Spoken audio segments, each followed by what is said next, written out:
रुक कर लेते हैं छत्तीसगढ़ का, जहां कांकेर में आपको बता दें राजनाथ सिंह मौजूद हैं। देश के रक्षा मंत्री राजनाथ सिंह जनसभा को संबोधित कर रहे हैं। बीजेपी का मिशन छत्तीसगढ़ को लेकर राजनाथ सिंह संबोधित कर रहे हैं। छत्तीसगढ़ के साथ यहां कांग्रेस की सरकार होने के बावजूद कोई सौतेलापन नहीं किया। उन्होंने कहा भले ही किसी पार्टी की सरकार हो, लेकिन केंद्र के द्वारा हमें वहां की जनता की चिंता करनी है, इसलिए जो भी मदद करनी होगी हम दिल खोल कर मदद करेंगे। और छत्तीसगढ़ के हमारे प्रधानमंत्री ने मदद की मेरे बहनों। मैं आप लोगों से पूछना चाहूं, छत्तीसगढ़ बनाने की सबसे बड़ी वजह क्या थी? भाइयों बहनों, छत्तीसगढ़ बनाने के पीछे हमारे उस समय के प्रधानमंत्री आदरणीय अटल जी की एक ही मंशा थी कि हमारे जो आदिवासी भाई हैं, आदिवासी भाइयों को जो सैकड़ों साल से विकास की यात्रा में पीछे रह गए हैं, उन्हें भी किसी सूरत में हम आगे ले आए। इसीलिए झारखंड भी अलग राज्य बनाया उन्होंने और छत्तीसगढ़ अलग राज्य बनाया। बहनों भाइयों, केवल हमारे आदिवासी भाई आगे आए, यह उनकी मंशा थी। इसी कारण अटल जी ने यह काम किया था।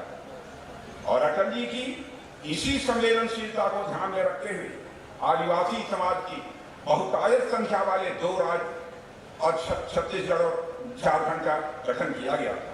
और आपको जानकर खुशी होगी, लंबे समय तक इस देश में कांग्रेस ने हुकूमत किया है मेरे बहनों भाई, लेकिन कभी भी आदिवासियों के कल्याण के लिए, आदिवासियों के विकास के लिए अलग से राज्य नहीं बनाया। भारत के इतिहास में पहली बार किसी की सरकार ने अलग से आदिवासियों के कल्याण के लिए और आदिवासियों के विकास के लिए अलग से मंत्रालय बनाया। तो हमारी भारतीय जनता पार्टी की सरकार, हमारे नेता आदरणीय अटल बिहारी वाजपेयी ने बनाया। और मेरे बहनों भाइयों, देश के दलितों, आदिवासियों और पिछड़ों के लिए जो प्रतिबद्धता अटल जी के दिल में थी, वही प्रतिबद्धता आज मैं आपसे कहना चाहता हूं कि हमारे प्रधानमंत्री आदरणीय नरेंद्र मोदी जी के भी दिल में देखने को हम सबको मिलती है। क्या कभी आपने सोचा था कि आदिवासी मां की कोख से पैदा हुई कोई बेटी भारत की प्रथम नागरिक बन जाएगी, राष्ट्रपति बन जाएगी? बहनों भाइयों, कभी भी आदिवासी समाज ने सोचा नहीं। यह करिश्मा कर दिखाया है तो हमारे प्रधानमंत्री नरेंद्र मोदी जी ने कर दिखाया है मेरे बहनों भाई।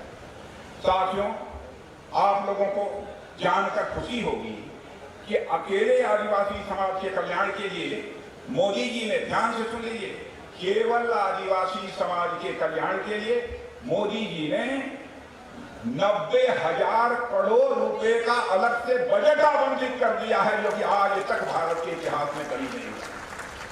इतना ही आदिवासी समाज के योगदान की पहचान और उसके सम्मान के लिए हर साल मोदी जी ने तय कर दिया है कि 15 नवंबर को जनजातीय गौरव दिवस सारे देश में मनाया जाएगा और सभी लोग मनाएंगे।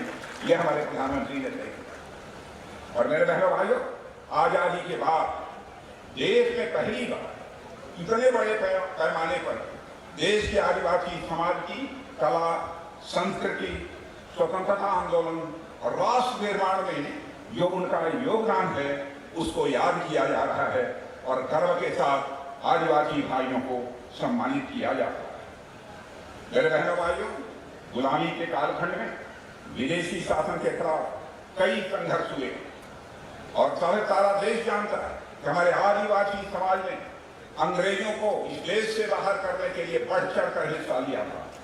और हम लोग इस सारी बातों को सारे देश के सामने ही नहीं, सारी दुनिया के सामने ला रहे हैं कि हमारे देश के आदिवासी भाइयों ने इस देश को आजादी दिलाने में कैसी भूमिका निभाई। सारी दुनिया में हम